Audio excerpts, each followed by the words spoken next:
All right, I want to talk about accessories. Not talking about gold chains and bling and stuff like that. Talking about things like I took my own hiking poles, okay? So a lightweight hiking pole is fine. You don't need anything too sturdy. It just takes the pressure off the knees when you're going downhill. And I find it drags your sorry ass uphill a little bit better.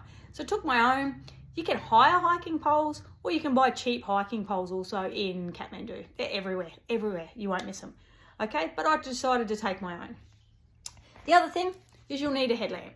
So this little headlamp here, again, nothing flash, and I only really use it on the one day, which is Lake Pass, when you're getting up at 3 a.m. to head off at 4 a.m. up that pass. Headlamp. Also, some of the tea houses, guest houses that you stay in are solar powered, so you may find that things like your electricity and that will cut off early in the afternoon. So very handy to have.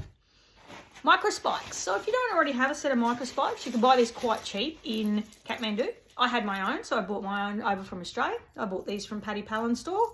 And these ones are about $150, but I believe in Kathmandu you can buy them for about $30. Probably not as good a quality. These are basically like putting a snow chain onto your vehicle. If you don't know, if you've never used them before, you barely notice that they're on. They just slip on over your shoes and you can go downhill like a rocket and don't have to worry about slipping up and hurting yourself. So definitely need those, especially if you're going to do Manaslu Base Camp and Lake Pass. One of my favourite accessories, which is probably more of an item of clothing, is this buff. I wear this buff everywhere. Like entire winter in Tasmania, I'll be wearing this buff. Now, you walk on a lot of roads on the Manaslu trek, so while walking on the roads, this helps for the dust. Perfect. It's nice and thin, so it's not too hot. And then it's got this nice fleecy section here. So the fleecy section, obviously, when it gets cold, and takes the wind off your face.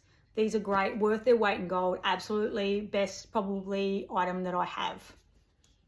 All right, gloves. I hate gloves. I stopped wearing gloves during the Tassie winter and went to something similar to this. So I actually wore these. Fingers were cold, okay? So you probably are better if you do wear a glove with fingers to get yourself some good quality sort of snow style gloves, which I have. I just hate wearing them, but recommended to wear your gloves. The other one, my towel, okay? Regret here, should have got a bigger towel.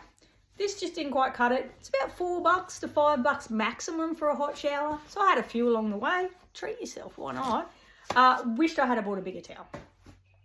And then last but not least is this sleeping bag liner, okay? I have a small silk liner. I recommend packing that. Your guiding company, or mine did anyway, Radiant Trek, supplied me with a sleeping bag. You just want to pop a liner in it first. There you go.